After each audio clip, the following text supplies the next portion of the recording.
kanjalo sizophumelela. Hallelujah. So siyambonga kakhulu ke uNkulunkulu ukuthi asitshele lokho namhlanje.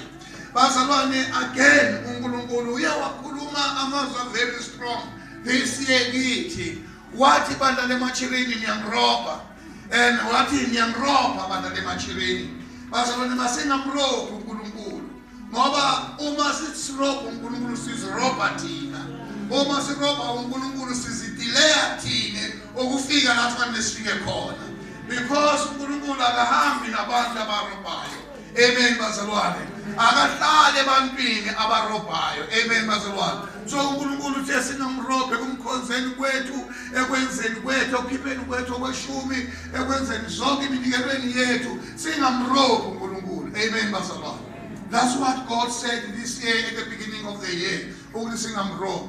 Wathi uNkulunkulu sikusho lokho njalo masihlangana, ukukhumbuza abantu nalabo abakhohlwe. Amen bazalwane. Last week uNkulunkulu ukhulume very strong. Abebakhona bezwile ukuthi uNkulunkulu bekathetha. And even namhlanje bazalwane, I don't know why uNkulunkulu lezi insuku akhuluma ethetha ngalendlela bazalwane. Bazalwane, sizofunda encwadini kaHosea namhlanje chapter number 7. Kahle le ndaba esifunda ngayo kuHosea iqala chapter 6. Kodwa mina ngizoyibamba chapter 7, and then akona chapter 7 yoqala phakathi. Nizokhumbula abazalwane ukuthi uIsrael wenziwe ngama-tribes amangaki? 12 bazalwane. uIsrael wenziwe ngama-tribes 12. Kodwa kwahamba lama-tribes 12 aba divided. Amen bazalwane. Wasekuba nama-tribes 10 ahamba wodwa, nama-tribes 2 ahamba wodwa. Amen bazalwane. And then ezibeqhubeka lama-tribes lawa 10 enza izinto eziningi ezaziphambene kakhulu noNkulunkulu. And then wathi lezi ezi2 ama-tribes 2 okuyi-tribe yakwaJuda kwakuyiyona ehamba noNkulunkulu nale yakwa-Ephraim. Manje ke lithi ke iBhayibheli la sizofunda khona ku-addresswa lama-tribes 2, i-tribe yakwa-Ephraim ne-tribe yakwaJuda. Sizokhumbula bazalwane ukuthi uJesu uvela kule tribe le yakwaJuda, kungakho kuthiwa uyingonyama yomndeni wakwabani? WakwaJuda. Uvela kule tribe yakwabani? YakwaJuda. Amen bazalwane. Akusho ukuthi tribe yakwaJuda yayisoholi nanayo ibe nawo ama-ups and downs wawo. Amen bazalwane. And uma ungambheka even uJesu lazalwa khona kule mndeni wakwaJuda, akazalwanga ebantwini aba-right. Uma ungalandela i-history yala kuvelwa khona uJesu, uzothola ukuthi uma ubheka uJesu uzelwe ngabanye abantu abebangasi-right. Amen bazalwane. Kodwa waze wafika uJesu wabakhona emhlabeni wazosifela. Inkosi yomusa inibusise bazalwane. Amen bazalwane. Kodwa ke namhlanje angibheki lokho ukuthi uJesu uzalelwe kuphi, uzalwe ngubani, kwenzekeni. Kodwa what I want to say bazalwane ukuthi ngiyabonga mfowethu ukuthi namhlanje uNkulunkulu uyacomplaina, ufaka i-complain ngalesi sizwe lezi ezimbili. Amen bazalwane. Wena uma ufika ekhaya qala ukufunda kuchapter 6. Mina namhlanje angeke ngifunde kuchapter 6, ngizofunda kuchapter 7. Mara indaba le iqala kuchapter 6. Uma ubheka isihloko saka chapter 6 bazalwane, sithi Israel unrepented. uIsrael ongakenzi njani, ongakaphenduki. Amen. Uyamangaza ukuthi ungaba lesihloko esithi the unrepented Israel. Nebazalwane, uyamangaza ngoba uIsrael sonke simazi ayisizwe sikabani? SikaNkulunkulu. Ukhethwe nguNkulunkulu ukuthi abe yisizwe esizoba isibonelo emhlabeni kodwa uIsrayeli yena lo ekhethwe nguNkulunkulu la sithola ukuthi kuthiwa he is an unrepentant Israel. Amen bazalwane. Ngamanye amagama kusho ukuthi nanoma abekakhethiwe kodwa kwahamba kwaba nama-elements atholakalayo ku-Israyeli ayenza ukuthi uNkulunkulu angathokozi ngawo. Amen bazalwane. Manje uJehova uthi it is the same thing ekhona emachilini. Amen. Uthi nikhethiwe nilizwile ivangeli nimtholile uJesu abaningi bayo but kunezinto angathokozi ngani ngazo. Amen bazalwane. I know ukuthi this thing I see now but that's what God says today. Uthi nanoma Israel uphendukile but still kunamabala kunezinto engathokozi ngazo. La siyofunda khona bazalwane siyofunda ngaye ke ulokhuzanyane uEphraim lo okhona la bazalwane. So bazalwane asiyeni ke uverse number 7. Is it number 7? Yes. Number 8. Asiyeni ku verse number 8 bazalwane. Asifundeni uverse 8 ngizowafunda lama verse size sofika la iphelela khona isakhiwo lezi ngoba kunezinto engifuna ukuhamba ngiziqaphune lezi ezenza uNkulunkulu angathokozi. Khumbula sikhuluma ngenangani ngoJuda nobani noEphraim. Amen. Funda ke address uEphraim la. Abekho bephethe amabhayibheli namhlanje. Ephraim mixes with the nations. Kuthiwa uEphraim ube nenkinga. Inkinga yakhe ukumixa nezizwe ezinye. Amphinde bazalwane. uEphraim ube nenkinga. Inkinga kaEphraim kube ukuthi uyewenza njani? Uye wamixa na all these other nations. And these nations are mixed nazo Israel. Asimazi uNkulunkulu kaIsrael noma kaEphraim. Lezizwe amixed nazo zinemikhuba eziyenzayo uNkulunkulu kaEphraim angayifuni. Manje uEphraim umixane nalezi zizwe. Manje so ufana nani manje uEphraim funda? Ephraim is a flat loaf not turned over. Yebazalwane lithi manje uIsrael so ufana nekhekhe elibhakwe nganhlanye alizange laguqulwa labangaba. Ngamanye amagama uvuthiwe kulehlangothi mara akakavuthwa kwelinye ihlangothi. Hayi bazalwane uyabona lithi elofu kulele lami kukhona elikhuluma ngokuthi ekhekhe. Lele lami bazalwane lithi Ephraim mixes with the nation. Ephraim is a flat cake, not turned over. Elingakaguqulwa lekhekhe leli libhakekile ngapha ngaphezulu. But ngapha ngoba liyakaguqulwa akakabhakeki ngamanye amagama. So uthi uNkulunkulu la kuno Ephraim khona khipha uEphraim. Uthi machilini you have mixed with all the other nations.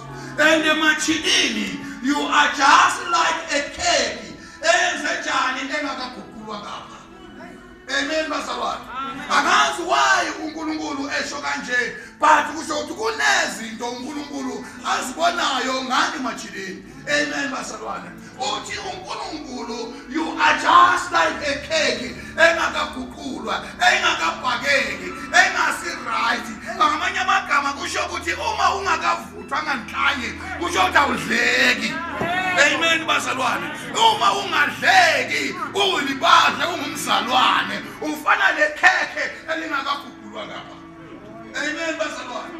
Bazalwane sifanele impilo yethu idleke, impilo yethu ibe mnandi, impilo yethu ifana nekhekhe elibhakekile. But if singakabhakeki bazalwane kusho ukuthi asidleke. Ene into yenza ukuthi singabhakeki sihlangahlangene. Singene phakathi kwabantu senza izinto ezenziwa ngabanye abantu ezingafunwa nguNkulunkulu. Izo lezinto ezenza ukuthi singavuthwa. Hey, angikholwa kina ngizwa bazalwane. Bazalwane uNkulunkulu uyathetha la ngamanye amagama. Uthi bantwana bami hayi uthi abangazi, hayi uthi abakasindiswa, kodwa inkinga yabo ensindisweni yabo ekuhambeni kwami nabo bahambe bamithana nabantu abangafanelanga bamithane nabo. Bene bafunda ukwenza izinto abangafanelanga ukuthi ngabe bayazenza. Haleluya. Asimehlukanisele uNkulunkulu wethu bazalwane.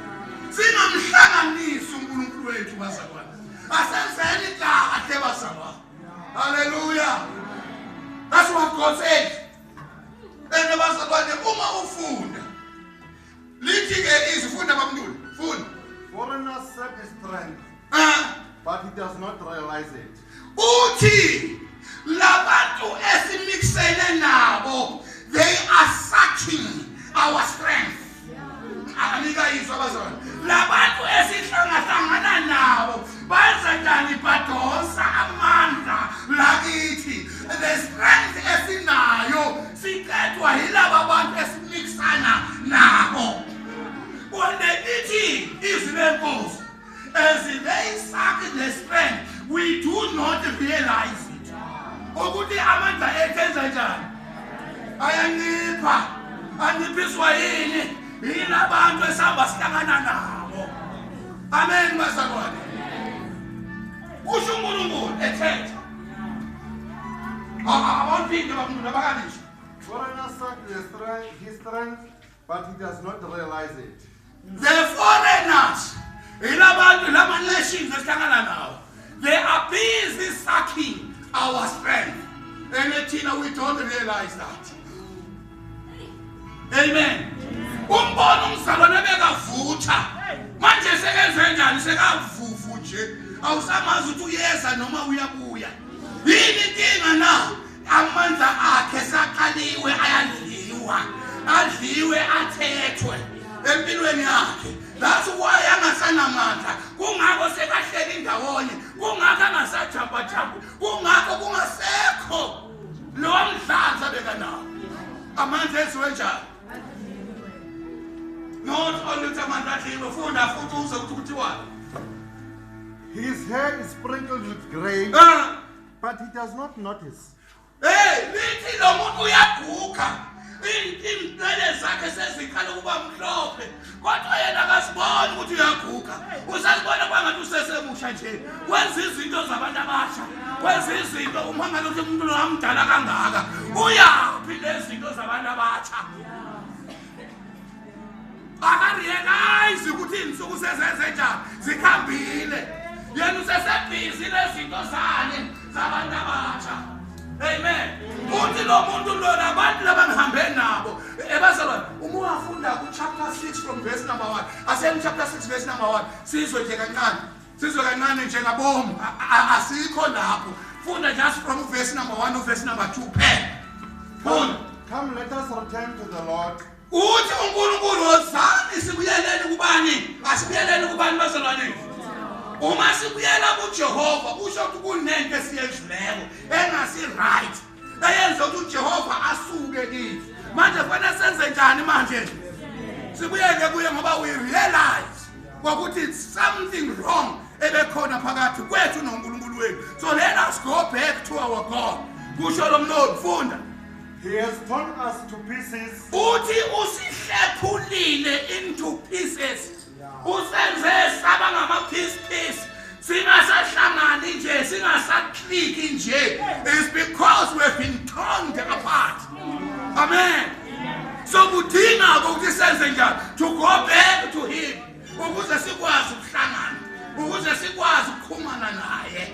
Amen bazalwane. Kusekukhona ukungasakhumani kwakho noNkulunkulu. Uyathandaza umthandazo wakho wathi uphelela la. Awufiki ndawo. Hey, there is something wrong. Now in your life. Amen. We have been torn apart. And then but he will heal us. Uthi uma sibuyela kuye, he